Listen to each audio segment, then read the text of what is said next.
स्वागत है आप लोगों का आपके अपने YouTube channel Mukesh Kumar commerce में।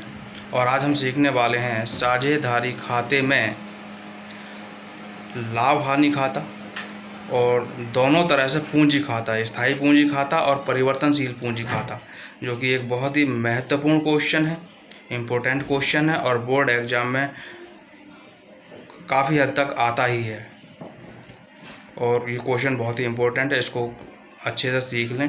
और सीखने के लिए वीडियो को शुरू से लास्ट तक देखें। जैसे सीखने के लिए बने रहिए मेरे साथ में। शुरू करते हैं क्वेश्चन को।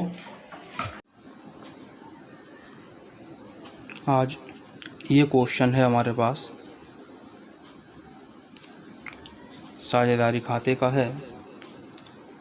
देखें, क्वेश्चन को पहले अपने पास नोट कर लें, फिर भी मैं समझा रहा हूँ और बुक है तो बुक क्वेश्चन को अपने सामने रख के बैठे। संजय और मुकेश ने 1 जनवरी 2015 को साझेदारी में व्यवसाय आरंभ किया और क्रमशः 10,000 रुपये और 8,000 रुपये पूंजी लगाई। संजय ने 10,000 और मुकेश ने 8,000 रुपये की पूंजी लगाई। प्रत्येक साझेदार को 5% प्रति वर्ष पूंजी पर ब्याज तथा समान अनुपात में लाभ हानि के वितरण का निर्णय हुआ। यानी साझेदारों को उनकी पूंजी पर 5% ब्याज दिया जाएगा और लाभ हानि जो है वो समान अनुपात में बांटी जाएगी। प्रत्येक साझेदार फर्म से निजी व्यय के लिए 200 रुपये प्रति माह निकालता है, जिस पर कोई ब्याज नहीं लिया जाता। मुकेश को 150 रुपये प्रति माह वेतन देने का निश्चय हुआ। 30 जून 2015 को समाप्त होने वाली छमाही में ब्याज तथा वेतन देने से पूर्व 6,150 रुपये का लाभ हुआ। 30 जून 2015 को साझेदारों के पूंजी खाते स्थायी तथा परिवर्तनशील पूंजी के अनुसार बनाइए तथा इस अवधि का लाभ हानि खाता भी बनाइए। तो इसमें हम पहले लाभ हानि खाते को ही बनाएंगे, तभी पूंजी खाता बनाएंगे। तो पहले शुरू कर रहे हैं लाभ हानि खाता। जैसा मैंने लिख रखा है, profit and loss account for the half year, यानी आधा वर्ष, छमाही, एंडिंग 30 जून 2015। सबसे पहला काम, इसकी साझेदारों की पूंजी पर जो ब्याज लगाया जाता है उस ब्याज को ही लगाएंगे डेबिट पक्ष में। टू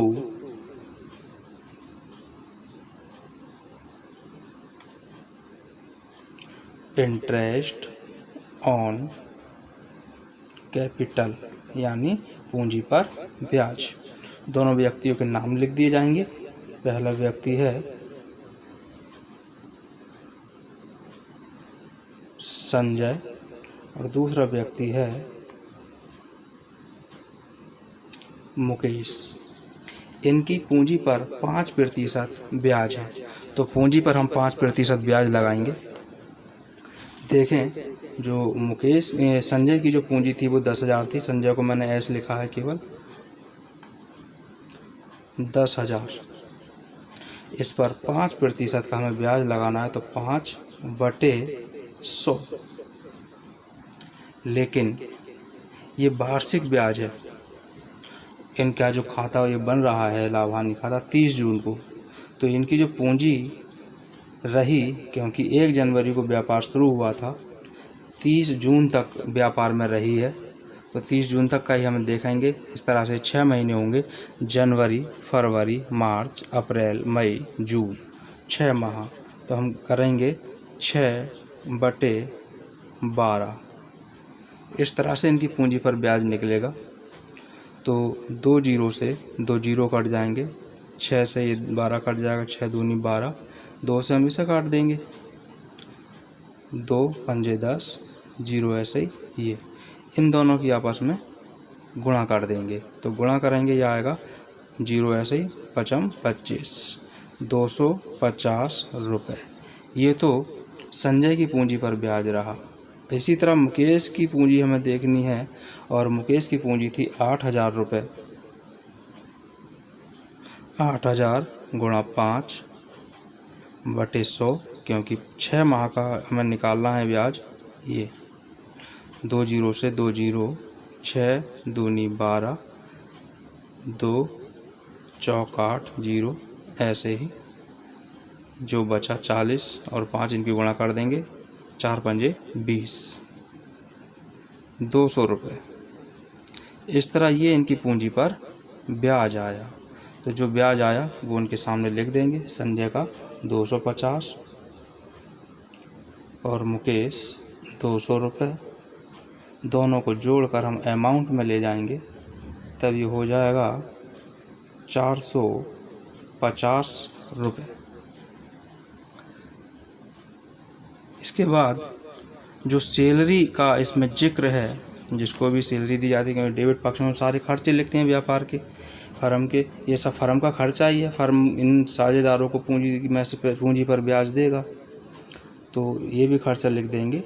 यहाँ पर मुकेश को सैलरी दी गई है 150 रुपये प्रति माह, 6 माह का ही सैलरी का इसमें हिसाब लगाया जाएगा। तो मुकेश सैलरी लिख सकते हैं, या सैलरी टू मुकेश लिख सकते हैं। Salary to Mukesh. अब 6 माह का है, 150 रुपये प्रति माह, 6 से गुणा कर देंगे तो 15 छक्का 90, 900 रुपये। ये 900 रुपये वेतन का बना। और क्रेडिट पक्ष में ये सबसे पहले ही लिख दिया जाता है, जो भी बैलेंस है।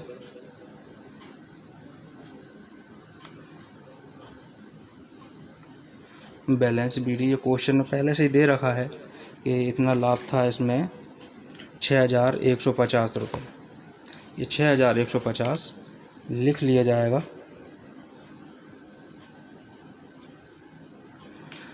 $6,150।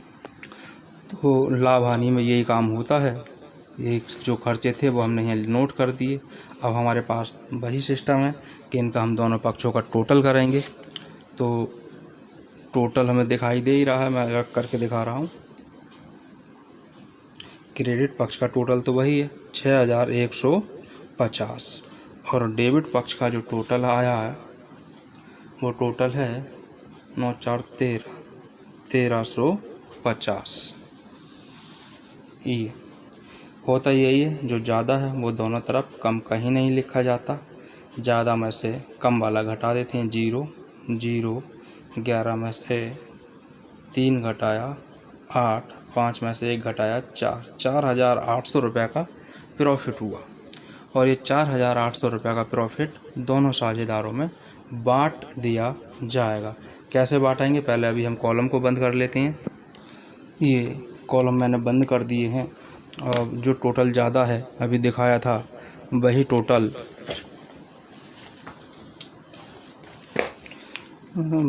को हम दोनों तरफ लिखते हैं। 6,150, 6,150, 6,150 दोनों पक्षों में लिख दिया गया। और जो घटा कर के बचा वो हमारा, क्योंकि कम इधर है डेबिट पक्ष में, तो वो प्रॉफिट हो गया। और हम यहाँ एक हेडिंग बना दे रहे हैं, to profit and loss account. जिसके हिस्से में जितना प्रॉफिट आया वो प्रॉफिट हम लिख दे रहे हैं, क्योंकि 2 साझेदार हैं। पहले दोनों का नाम लिखाएंगे।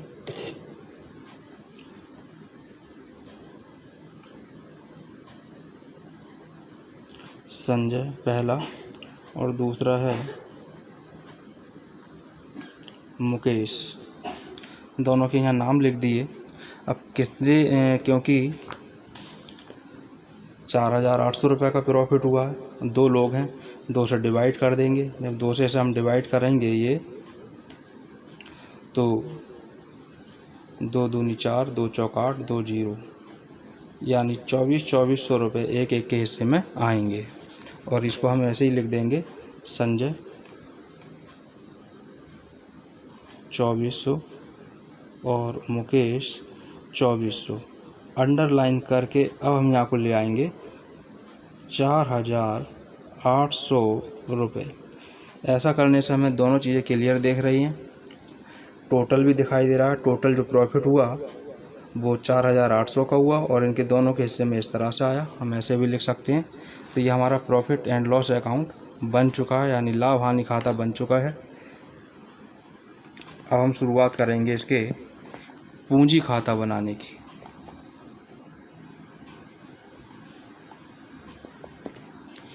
ये लाभ हानि खाता बन गया, पूंजी खाता अब बनाएंगे।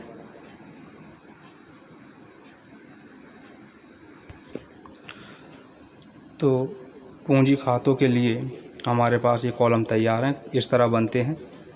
दो पक्ष होंगे, पहले हमने पेज का आधा कर लिया, एक पर्टिकुलर्स का कॉलम और दो कॉलम, दो साझेदार हैं इसलिए दो कॉलम अमाउंट के बनेंगे, एक संजय के लिए एक मुकेश के लिए। इसी तरह क्रेडिट पक्ष में तो ज़रूरत हो तो इसमें हम डेट का कॉलम भी ले लेते हैं, जगह कम है इसलिए मैंने डेट का कॉलम नहीं लिया है। सबसे पहला काम हम पूंजी का ही इनका करेंगे कि इनकी कितनी पूंजी थी। काम हम ये करें,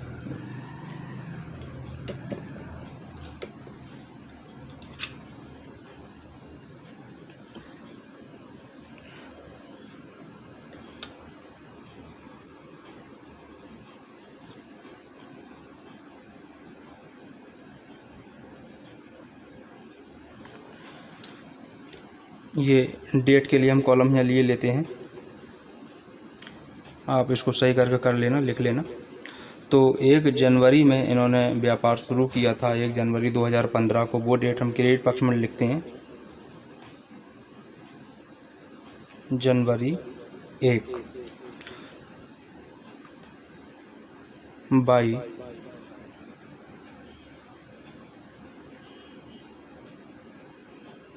क्यों नगद रुपये लगाए थे तो हम कैश अकाउंट लिख देंगे, बाई कैश अकाउंट। और जिसकी जितनी पूंजी थी उतनी लिख दी जाएगी। संजय की पूंजी थी 10,000 रुपये, 10,000 लिख दी गई। और मुकेश की पूंजी थी 8,000 रुपये, वो 8,000 रुपये ये लिख दिया गया। और बाकी इसमें कुछ नहीं किया जाता है। स्थायी पूंजी में यही रहता है, जो इनकी पूंजी एक बार लग जाती है हमेशा उनकी पूंजी वही रहती है, उसमें कोई परिवर्तन नहीं होता है।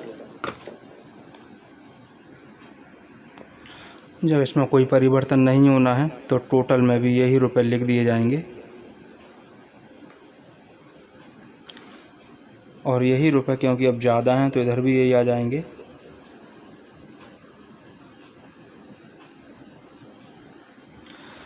और यही रुपए उठाकर ऊपर लिख दिए जाएंगे क्योंकि यहाँ कुछ है ही नहीं, ज़्यादा में से कम घटाना होता है। तो 8,000 रुपये और इनके 10,000 रुपये, और इस पर लिख दिया जाएगा जून 30 में, क्योंकि 30 जून को बन रहा है खाता, टू बैलेंस CD। इन्होंने इतनी पूंजी लगाई थी और खाते बनने के बाद भी इनकी पूंजी इतनी ही रही। दूसरा बनता है परिवर्तनशील पूंजी खाता, उसमें इनकी पूंजी परिवर्तित हो जाएगी। वो कैसे परिवर्तित होगी देखें, अभी इसको शुरू करते हैं। अभी प्रोफार्मा बना रहे हैं, ये प्रोफार्मा तैयार है। परिवर्तनशील पूंजी खाता, फ्लक्चुएटिंग कैपिटल अकाउंट, इसमें इनकी पूंजी परिवर्तित होती है। पहला काम यही करते हैं, जो इनकी पूंजी थी उस पूंजी को लिखा जाएगा। डेट जैसा कि हमारे पास जनवरी 1 में इनकी जो पूंजी थी उस पूंजी को लिखा जाएगा, बाई कैश लिख दें या बैलेंस लिख दें, कुछ भी लिख दें यहाँ पर।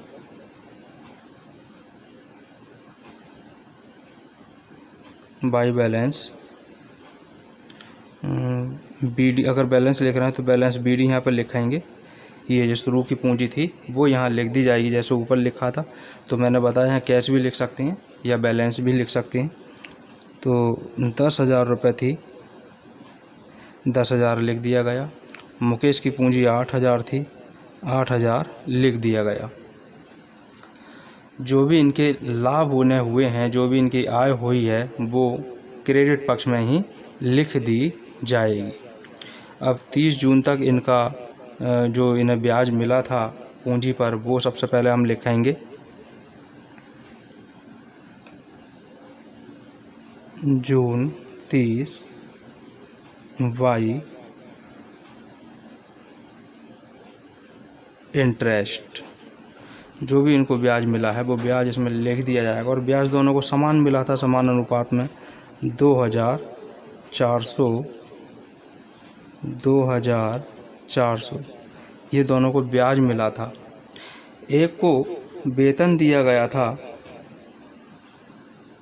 जून 30 में ही लिखा जाएगा वाई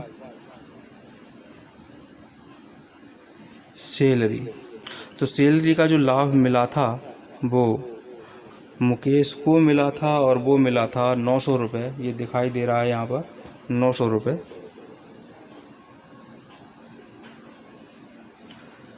तो ये तो इनके लाभ हुए, जो ब्याज मिला, सैलरी मिला, और इन्हें जो प्रॉफिट हुआ वो भी जून 30 में by profit and loss account यहाँ पर लिख करके जो इनका प्रॉफिट था वो लिख दिया जाएगा। और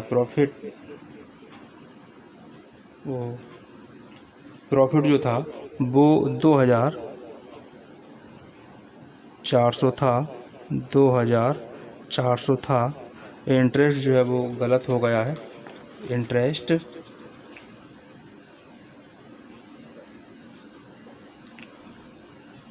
संजय का 250 था, ये मैं लाभ हानि में से देख करके लिख रहा हूँ।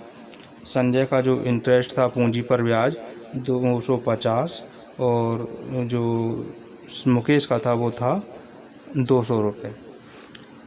इस तरह से ये इनके ब्याज थे। ये यहाँ पे गलत लिख गया था, इसको मैंने क्रॉस कर दिया है। अब डेबिट पक्ष में चलते हैं। तो डेबिट पक्ष में जो इन्होंने रुपए निकाले हैं आहरण के, वो सबसे पहले लिखे जाते हैं। और 30 जून में ही लिखा जाएगा, जून 30 टू ड्राइंग्स, यानी दोनों का आहरण। और आहरण क्वेश्चन में कहा गया था निजी व्यय के लिए दोनों लोग 200 रुपये प्रति माह ही निकाल सकते थे। तो 6 माह का ये खाता बन रहा है, तो 6 दूनी 12। दोनों लोगों ने 1,200 रुपये आहरण किया। अब दोनों पक्षों का टोटल और बैलेंस कर दिया जाएगा। जो भी बैलेंस निकल के आएगा वो इनकी अब नई पूंजी बन जाएगी। तो टोटल करने के लिए कॉलम बनाने हैं।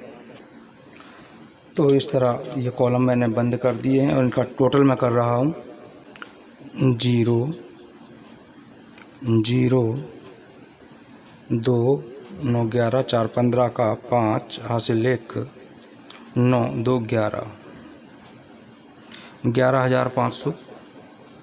और इधर इनका टोटल 0, 5 ऐसे ही, 2, 4, 6, 2, 1, 12,650, और ये 11,500। ये इनका योग हुआ। क्योंकि ये ज़्यादा है, भाई यहाँ का योग केवल 1200 आएगा, और ये ज़्यादा है तो यही उठा करके हम यहाँ लिख लेंगे। डेबिट पक्ष में 12,650, और ये था 11,500। अब इस टोटल में से ये टोटल घटा दिया जाएगा। घटाएंगे तो ये 0, 0, 5 में से 2 घटाया 3, 1 में से 1 घटाया 0, 1, इधर 0, 5, 6 में से 2 घटाया 4, 2 में से 1 घटाया 1, और ये 1। जो अब इनकी पूंजी हो गई परिवर्तनशील पूंजी के अनुसार, संजय की पूंजी 11,250 और मुकेश की पूंजी 10,300 हो गई। और ये जून 30 में टू बैलेंस CD। ये जो नया बैलेंस निकल कर आया ये वो आ गया, और क्योंकि व्यापार बंद नहीं है, व्यापार चालू है, तो जून के बाद अगली जुलाई में इसका पक्ष बदल जाता है।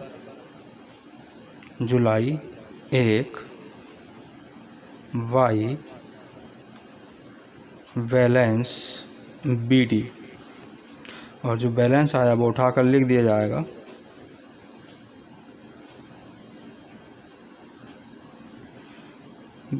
11,450, और ये था 10,300।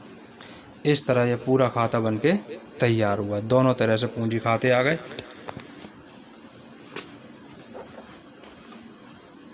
सब कुछ यहाँ आ चुका है, लाभ हानि खाता, पूंजी खाता। तो इसको अपने पास नोट कर लें, इसको लिखें, समझें, और 2-4 बार इसको करके देख लें, इससे पूरी तरह समझ में आ जाएगा।